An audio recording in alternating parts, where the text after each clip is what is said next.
celebrate Africa, and we need to celebrate Africa the way that Africa will be sustainable in future.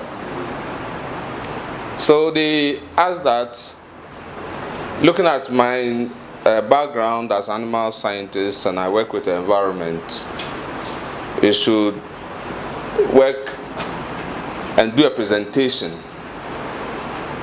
today so that we talk about environment.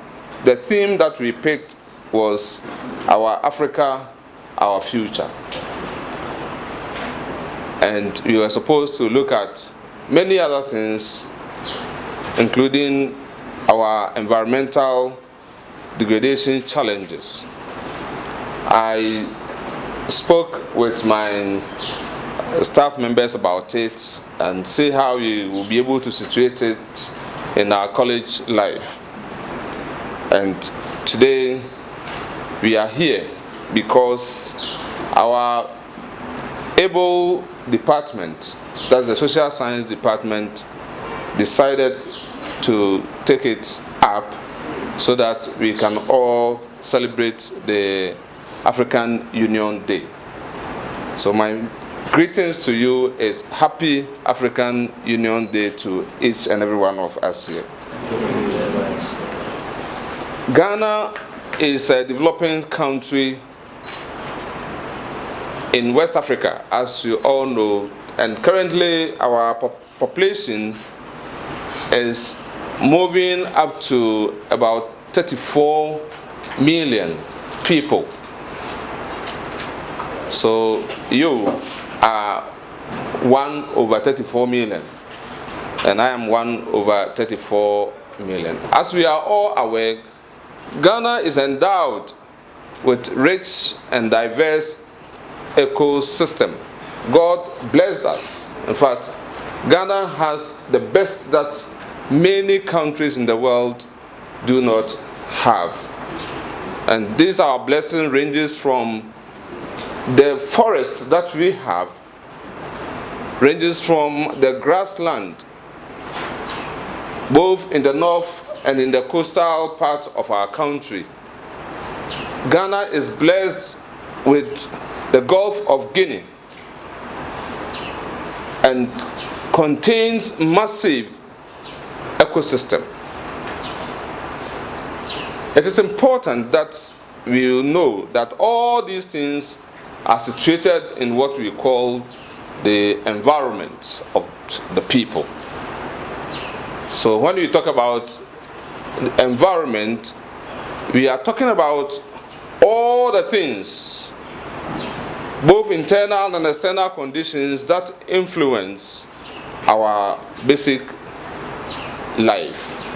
And those are the things that trigger our development as people.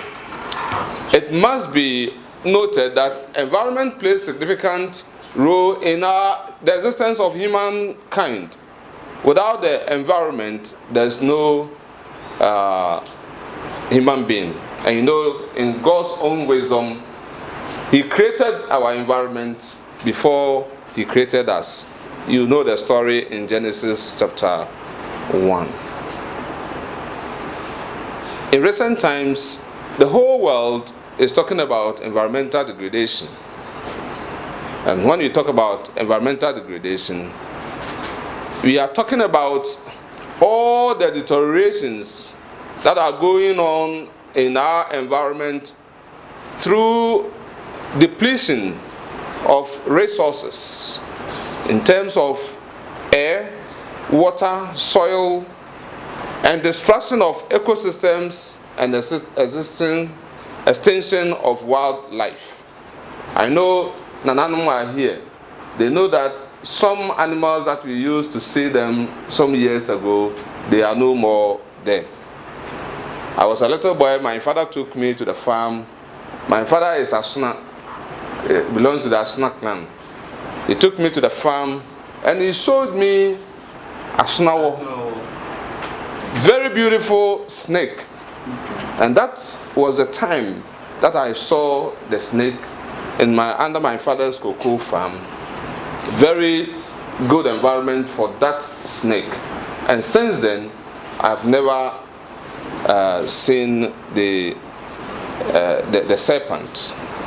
And I asked myself, where are some of these animals? Where are they?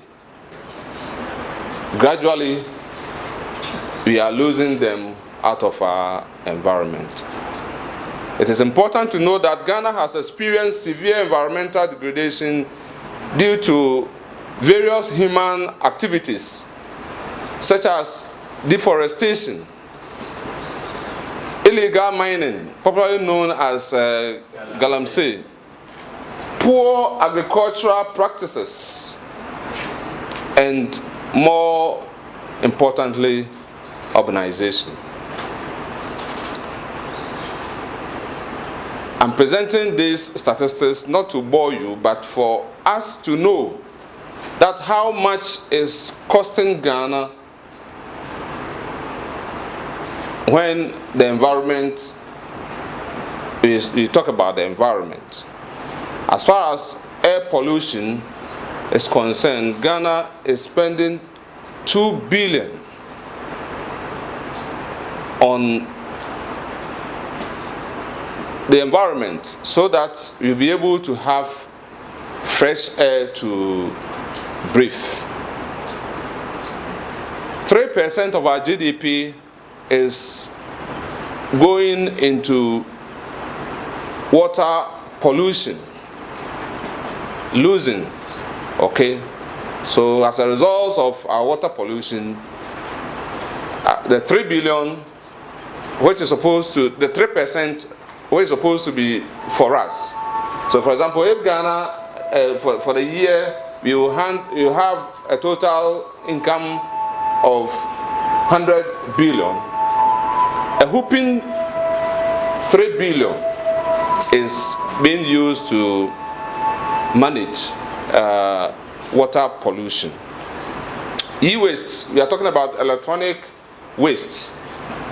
My television, which got spoiled and was just thrown away. My computer, desktop, which I'm no more using it, and I have to dump it in the environment. They are the e-waste. My electric cooker, electric iron that I dumped, all those things costing Ghana 440 million. And all these are in dollars, not in cedis. Then land degradation. We see how various activities are disfiguring the environment. So definitely we have to attack it. Deforestation, 400 million, illegal mining, 240 million, and overfishing, $233 million. This is the costs of environmental degradations on our country. Let me quickly talk about what are the drivers for these environmental problems that we are having. One is deforestation. Deforestation means that we had the forests, and the negative is deforesting. So the forests are being destroyed. In fact, Ghana has over 2 million hectares of forest in the past 2 decades. Ghana has lost 2 million hectares of forests in the past 2 decades. So past 2 decades, we are in 2023. So we are talking about from the year 2000, since the new millennium began. We've lost 2 million hectares of forests. And that has reduced our forest stock from 8.2 million to 6 million. This was contained in FAO report in 2020. But what are the causes of this? Commercial logging, we call it timber, is one of the biggest drivers of this. And what are the factors behind commercial logging? It is important for all of us to know that China is a good partner of Ghana. But China, in many respects, being a bad partner for us. And not only as a country, Ghana, the whole of Africa.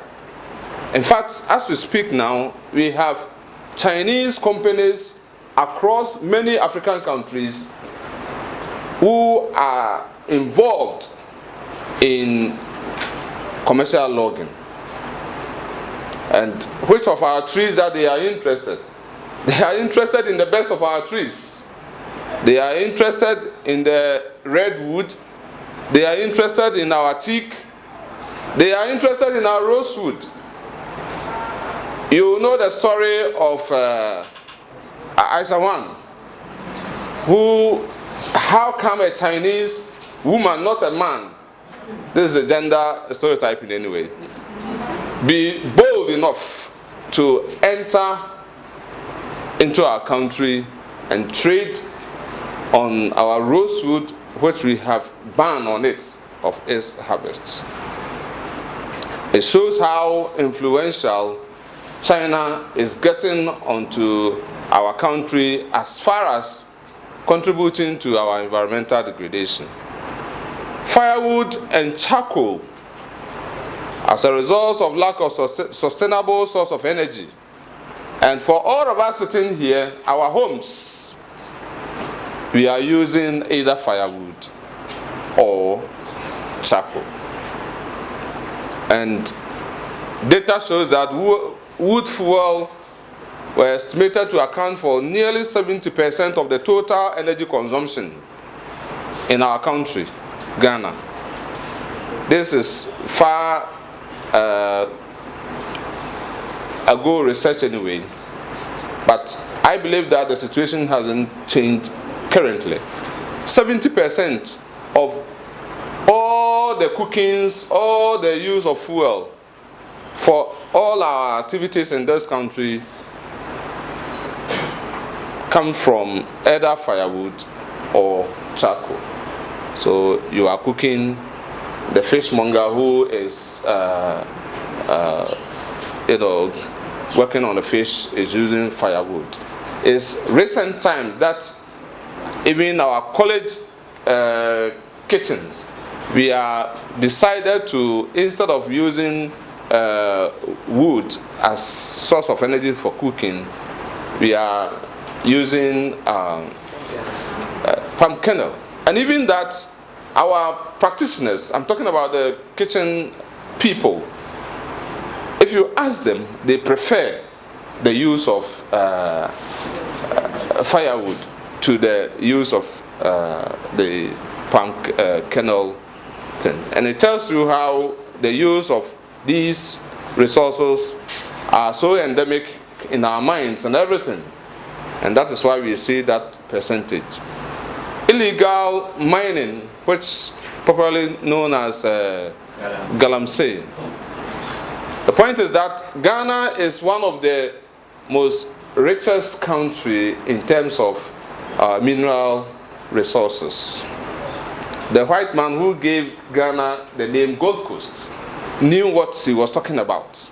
If you didn't have gold, he wouldn't give us Gold Coast, because they had even traveled along many other coastal towns. And they said Ghana is Gold Coast. So they knew what they were talking about. They had done the research, they tested the soil, they've involved themselves in the trade, and they knew the amount of gold that Ghana has bauxite, as manganese. And this has attracted foreign interests all the way from 1400 to today. 2021, 2022, 2020, 2023, Chinese are still involved in mining in our country. But mining brings money. What is wrong about it? The use of heavy machinery and chemicals in mining activities has resulted in the emission of toxic substances such as mercury,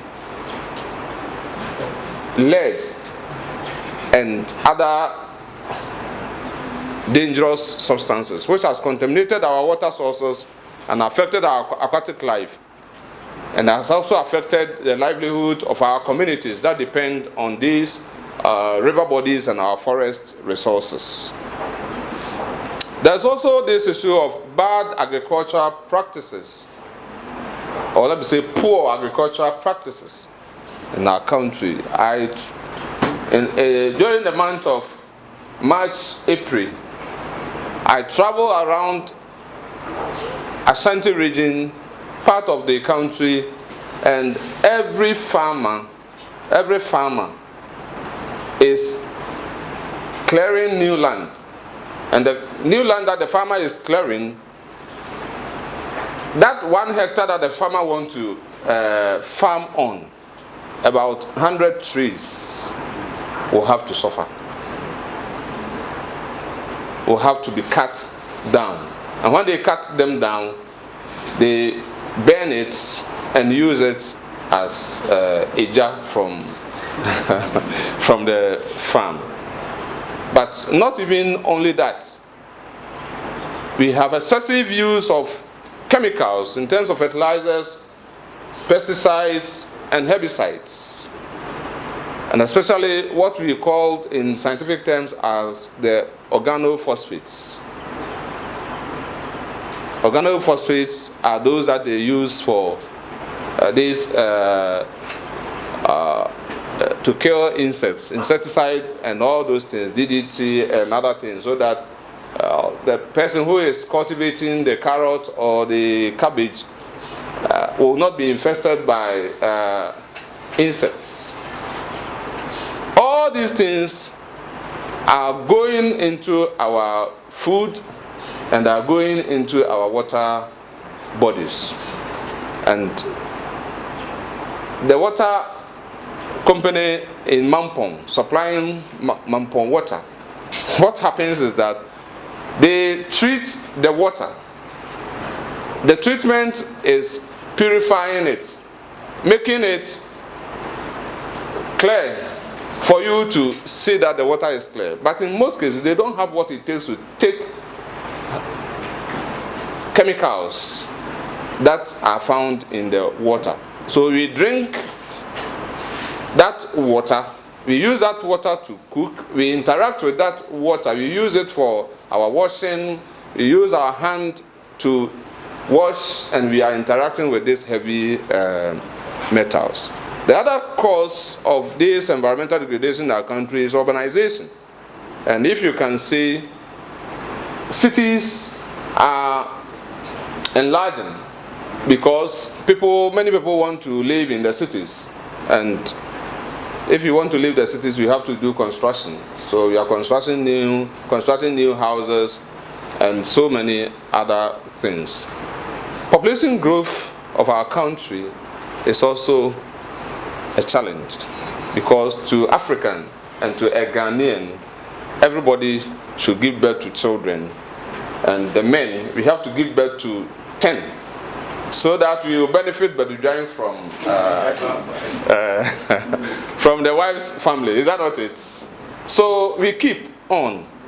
Well, if you look at it from the general African perspective, our population growth rate is declining, and it's good for us. But we are too many. How can a small country like Ghana, within a short time, we are 34 million? Because we are increasing at the rate of 1.93. And 1.93 rate of increase is significant. Failing government policies. I try to look at what policies that government have put in place. Ghana has a lot of legislations regulating mining in Ghana. Our main 1992 Constitution talks about it. Mineral and Mining Act 2006, which is the Act 703, makes some provisions about how you protect our environment, how people will not just degrade our environment. The amended Mining and Mineral Amendment Act 2015, that is Act 900, and the Mineral and Mining Amendment Act 995. All these regulations are there. We currently have Mineral Development Fund Act 2016, which is the Act 912. So, what are we doing of all this? There are punishments when somebody mines about 100 meters away from the river body. But what do we do? Don't we see? Don't people who have authority see? We see, and yet we are moving on. We also want to talk about the consequences of all these things that we are doing to the environment and degrading it. The point is that currently there is decline in agricultural productivity in Ghana. I'm an agricultural scientist, and that is what is going on. And that is why people are talking about increased food prices, right? Gari Olunka is now being sold somewhere 40 cities, 50 cities, and all that. Maize is selling around 800, 900, and 1,000 per 130 kilograms, or even 100 kilograms are selling about 800, because it's simple economics. It's demand and supply. If supply, we are producing and we are getting the yield, then costs will have to definitely go down. This degradation has also resulted in extensive water pollution, and currently 60% of Ghana's water bodies are polluted, with many of these our water bodies in critical conditions. I traveled to Dwaboso in the western region, western north, and just beyond Dwaboso town, people are doing heavy galamsey there, where their water bodies are. I think some times ago, they used to just go there and take some of the water for their domestic use. But all those things are being taken over. I spoke about our biodiversity, talking about the snake I knew that today is no more there. And all this has resulted into what we call today as climate change. Drought, excessive heat around us. In fact, when people travel from Accra and they come to Mampong, they want to stay and they don't want to go. Nananom, we want to clap for you, because we were happy when Nananom decided that for Mampong there will be no galamsey. Let's clap for them, because they were doing all that to protect our environment. The result is that we have so many floods. In many countries, they have named it differently. Tsunamis, this and that and that, this and that and that. Landsliding and many other things, increased sea level. Recently, in the Volta region, you saw on TV some communities that the sea is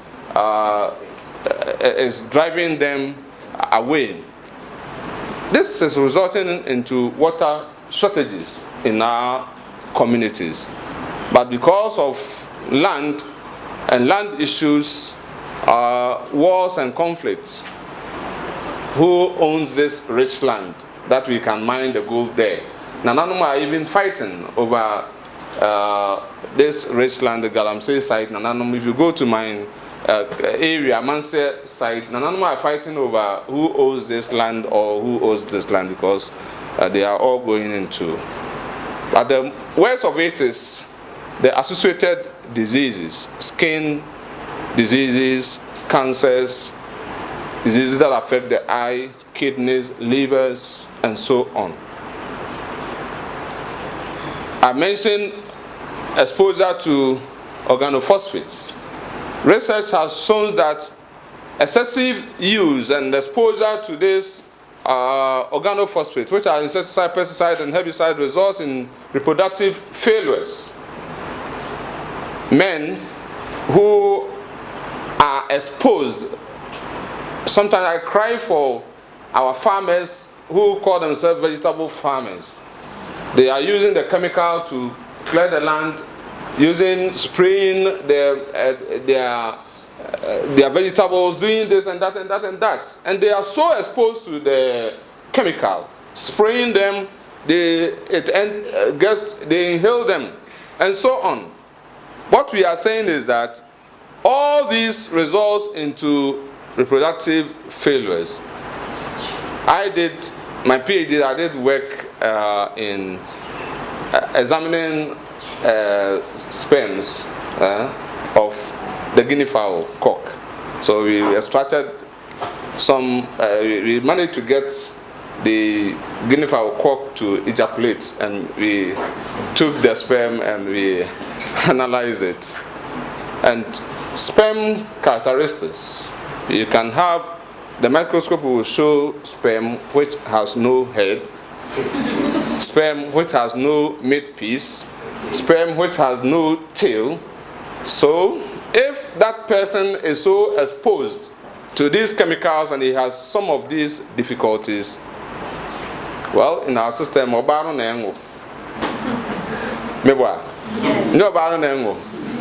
what about the man whose sperm cells are so defected, you know? We have also other chemical that we call the phthalates, and they are chemical found in plastics, soft and flexible plastics that we use, and especially women, you use the plastics the more. Our cosmetics, our personal care products, the room freshness that we are using, they all have the ability to lower the testosterone in you, so that if you cannot produce good sperm cells, it's because the driver, which is the testosterone hormone, is the cause. We also have what we call the bisphenols, and these are estrogenic, and they interfere with the reproduction and development of the body, and this usually affects we say estrogenic, so we are talking about estrogen, so they impede the functions of estrogen. So many women, you are there, but your estrogen functions are being impeded. This environmental degradation has resulted into increased hunger and poverty.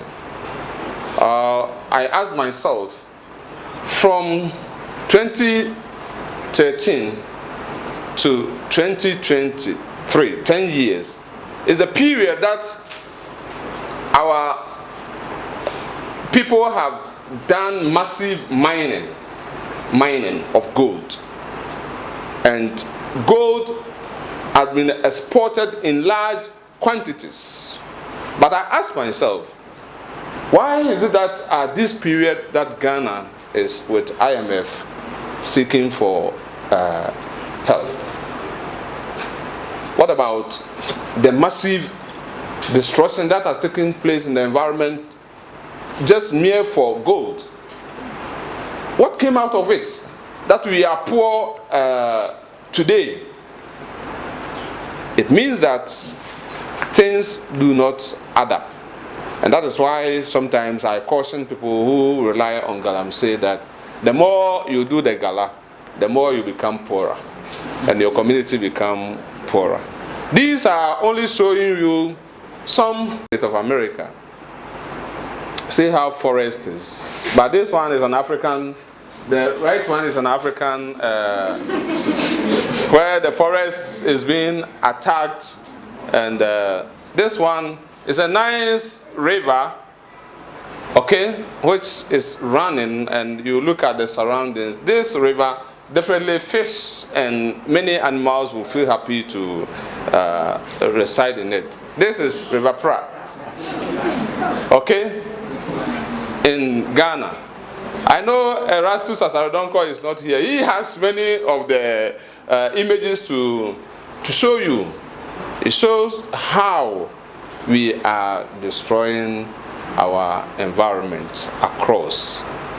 What has brought us here? I think we need to understand that one.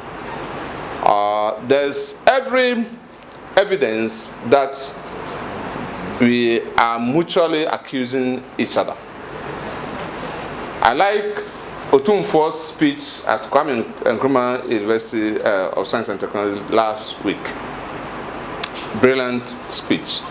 And Otumfuo was saying that Nananum keeps blaming politicians, and politicians keep blaming Nananum, and we are also blaming the indigenous people who are going into the to do galamsey, those who are harvesting our trees. So the blame game, and you know, it is not today that blame game started. In the Garden of Eden, oh, Adam, why have you eaten the fruits? Is a woman, and that is okay. There's also distrust, so much distrust amongst us. In fact, we fear ourselves, and we don't know where our future looks like. So everybody, any means that you will get to grab, do the galamsey today, destroy the environment, cut all the trees, destroy the forests. Whatever happens is your back case. Selfishness. We only think about ourselves. Greed.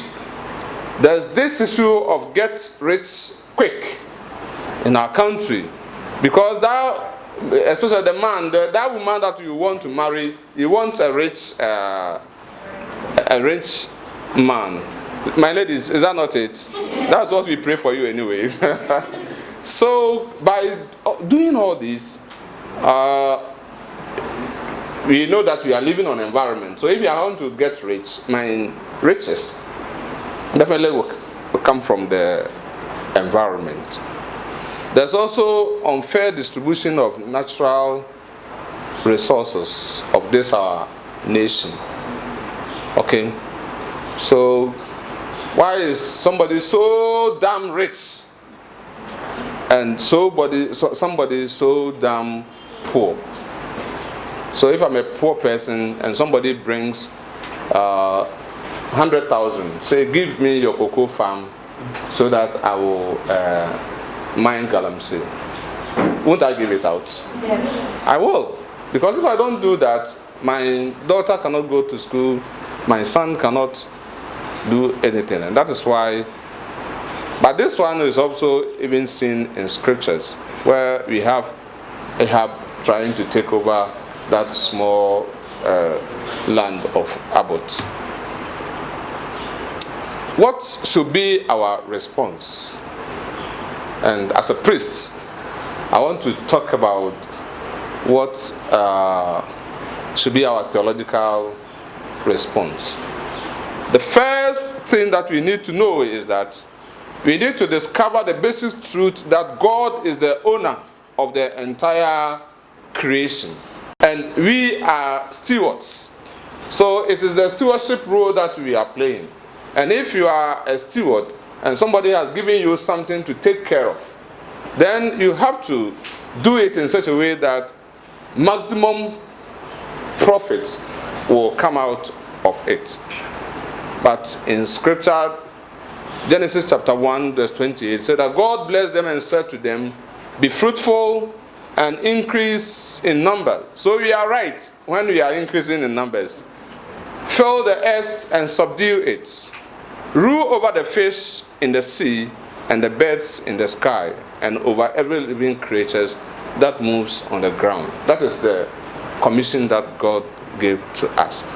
But Psalm 24 verse 1 says that the earth is the Lord's, and everything in it, the world, and all who live in it. For he founded it on the seas and established it on the waters. Man is mandated to protect the environment. First and foremost, we are to care for the biodiversity, animals, plants, and everything. So Proverbs chapter 12 verse 10, it says that whoever is righteous has regard for the life of his beast. When you talk about beast, we are talking about the animal. So God was telling us in the wisdom of Solomon that we need to find a way of protecting our biodiversity in terms of animals, fauna. Conserve the land and water. Deuteronomy 20:19-20 says that when you lay siege to the city for a long time, fighting against it to capture it, do not destroy its trees by putting an axe to them, because you can eat their fruits. So the more we cut down the trees, the more we deprive ourselves of the fruits that. But the writer of Deuteronomy adds something, said that do not cut them down. So we have series of warnings as people in scriptures to tell us that we need to care for every animal and every tree that is around us. Let me pick another one. It said that it is a land the Lord your God cares for. The eyes of the Lord your God are continually on it, from the beginning of the year to its end. So God is watching us. We shouldn't think that what we are doing to the environment, whether we are destroying the environment with chemicals, materials, we are cutting down trees, we are taking topsoils, we are doing mining or whatever. God is doing what? Is watching. We should know. But more so, this paper is presenting some few ideas that we can work on addressing environmental degradation in our country. 4 things. I've combined 2 of them down there. But the first one is the effective political will and regime. What are we doing with all those acts? We pay people to write them. Is that not it? We paid Parliament to approve of them. Some of them, they have to even fight in Parliament and approve. So when they approve and political leadership doesn't want to use them, then what is the essence of wasting the nation's resources to even come out with those acts itself? The second thing is legal frameworks and effective implementation of viable alternative livelihood. I will talk about them. Then nananum to traditional leaders, community stakeholders, and other things, we will talk about them. So I spoke about effective political will and regime. The government in power, he has the machinery. So we can't talk about Galamsey without talking about the president, the vice president, the minister in charge of defense, the minister in charge of environment, and all those. They have the power. So they have to trigger their power. They should have the political will to do that. Don't push it to the local chief who doesn't have any power to do that. So we are calling on government that government, you have all it takes to fight against all the forms of environmental degradations that are going on in our country. Please don't shed your responsibility. Yes, you call on Nananum, they've heard. They will do their part. That the power is in your hand. That is why we queued, we fought to bring you to power. It is not because you did roads for us. Yes, it's part of our interest, but we wanted you to protect us, protect our environment, and protect everything. We need to strengthen our environmental regulations and enforcement mechanism. So all those regulations that we had, if they are not fit for purpose now, we can do amendments to suit the current trends of issues. Engaging communities and stakeholders in decision making. Sometimes I go to my area, Manso, Amanse, West and South, and see how the environment is being degraded. And I ask myself, these people, do they know even what is going on? What's engagement? But personally, I haven't seen any civic education van driving into any community in this country where Galamsey is to go and put their PA system there and say, people, come, let us reason together, because what we are talking about is about yourselves. It's about your next generation. Nothing of that sort is going on. We think that what Erastus and other people are doing on radio and TV is okay. But when we were little children, we had the information van, right? Those of you who are a bit grown, there were information vans across the country, run by the information services department. Okay, that they go around villages and be talking about issues, showing videos in their cinema vans, telling us what is going on. So there should be proper community and stakeholder engagement, and some decisions need to be taken. Since we are cutting trees, it is important that we think about agroforestry and the past, the traditional farming practices. All right. My father knew that when he was cultivating his cocoa, he should cultivate it, the cocoa under trees. Okay? Under trees. And cocoa even do better when you cultivate them under trees.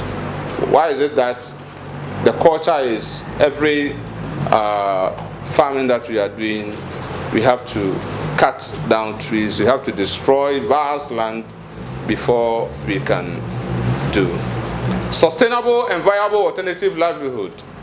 In fact, I am poor and at the same time hungry. I want to eat.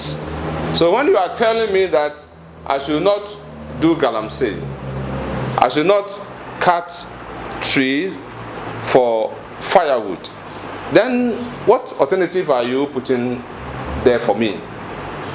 I am proposing that government should take seriously, government should think seriously about the employment situation in our country.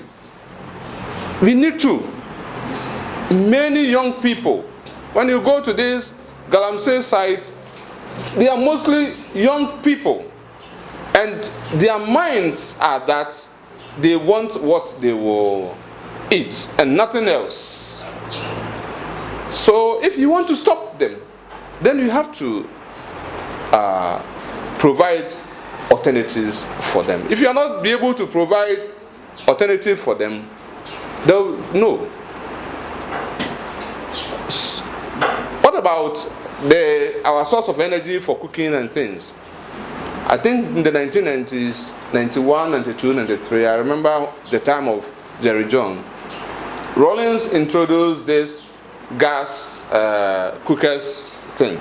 And I remember I was at college, and they even shared some even to us at a reduced prices. Because at that time, Jerry Jones saw that the environment was being attacked. So the alternative was that let's introduce this use of gas in cooking in our homes, so that instead of cutting about 2 or 4 trees to cook for the month, just a bottle of gas cylinder, gas will take you to the month. I'm talking about alternative livelihood, things that we can use to replace the things that we are destroying. Community-based natural resource management. Those things were there. Those things were there. Sometimes I ask myself, why is it that the Okonfo in the community knows where the Edru was in that forest? Okay, because they had been trained as part of their practice to participate in the conservation of some of these medicinal plants, and they were doing that. We need to find a way of getting our communities to participate in the protection of our natural resources, protection of our water bodies, and other natural resources. Let's talk about how our people will not use chemicals to destroy our water bodies. But there's more water conservation and management. Community-based conservation initiatives that Nananum, you can lead all those things. That we can set some areas. My hometown, there was a forest that has been set aside. That forest, nobody goes there. And they say that it is in that forest that they will take water for the chief. My father was the chief of the community. I never stepped in the forest anyway, but the forest was giving water to the home because Nananum decided to set those forests apart. What are we doing today? Nananum, the forests, don't sell them to developers. Developers are ready. If you sell them, they will buy. But more importantly, I want to propose some possible practical actions that you and I can participate. And my first thing is that we should plant more trees at our family levels, church levels, school levels, national levels. Monday, 5th June is World Environment Day. How is Monica going to celebrate the World Environment Day? We can take it upon ourselves just to decide to plant some trees as the way forward. You can talk to your church. There are a lot of church leaders here. I saw Penny Boatin, Dr. Boatin Waha. I saw Penny Jedru Ewaha. I saw Penny Kusi Ewaha. I saw Penny Pastor Nketia. Nana ya ene mwaka nyina moya asori mpanimfo. Mumbebere wa moya deaconesses ewo monsori mu.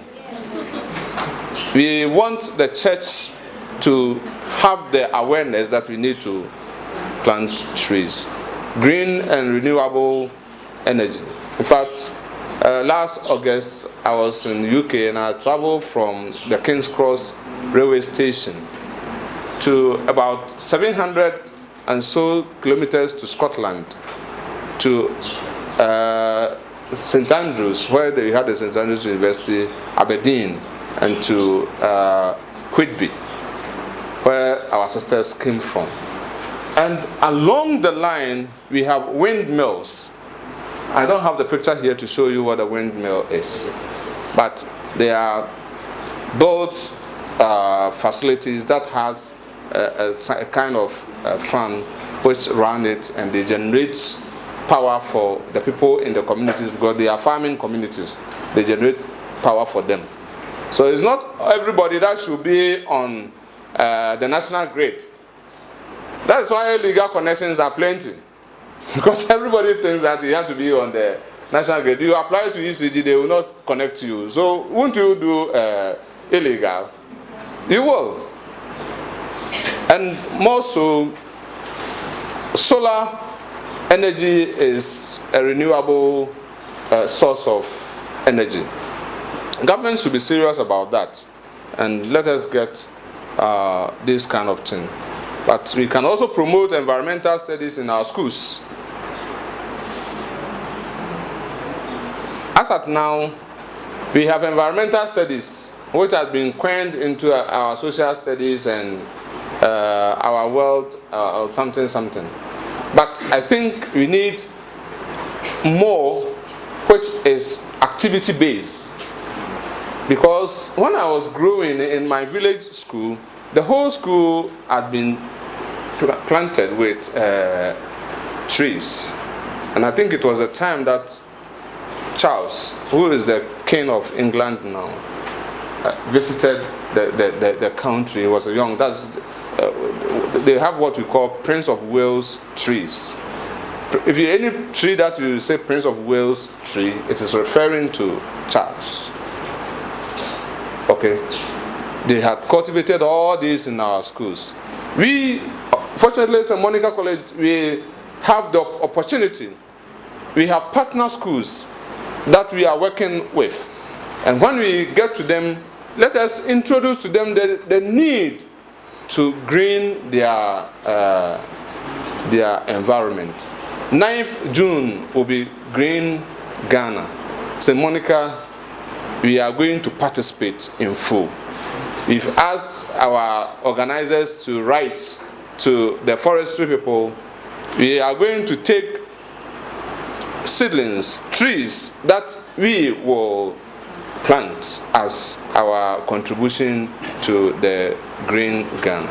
But I think that information sharing is important. And that's why everywhere that we find ourselves, we should talk about it. I visited a family in St. Andrews, Scotland, and they eat only wheat for bread. They don't eat many other things. And I asked them why. So that they have a way of refusing some kind of food which are coming from areas that they are not promoting sustainable environmental protection. So, for example, Ghana's cocoa seems to be refused at the world markets, and the Scottish man says that he will not take Ghana's cocoa. The reason is that we are degrading our environment for the production of cocoa. They have refused many of China's products because they believe that China is using many dubious ways, cheap labor and those things to produce them. So it is important that we should know that not all things that we need to consume, if we know that it is not coming from the right source. So when somebody destroys the land and gets the gold and sells to you, don't buy. Is that right? That's what it means. That I will not buy gold which is coming from a destroyed, degraded environment. But what is it? We are all consuming water, we are consuming food, we are consuming everything. Let us try to cut down our consumption. That is what the concept of consumerism is about. Okay, consumerism says that enjoy yourself with almost everything in the world, but we can decide to say these things for the sake of the environment, I'm not using firewood. Is that right? For the sake of the environment, I will be careful the quantity of water I use to wash my my clothing. Is that not it? And all that. There's also need for mindset change about quick money. About quick money. We need to change our minds on that, but we can do that only through advocacy.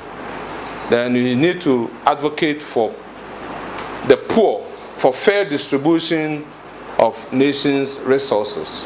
I think as education institutions, we can add our voice to fair distribution of national resources. Those who control the resources will not listen to us anyway, but that is what advocacy is about. We have to take it up, do presentations about it, so that people will know that natural resources shouldn't be taken over by just one person. I think the last thing I want to talk about is introduction of eco-theology in all ministerial trainings. Eco-theology, I'm on a course. We had 6 months course that we are doing on eco-theology. And the concept of eco-theology is that we want every pastor or religious practitioner in this world to know what God thinks about the environment and how we are responding.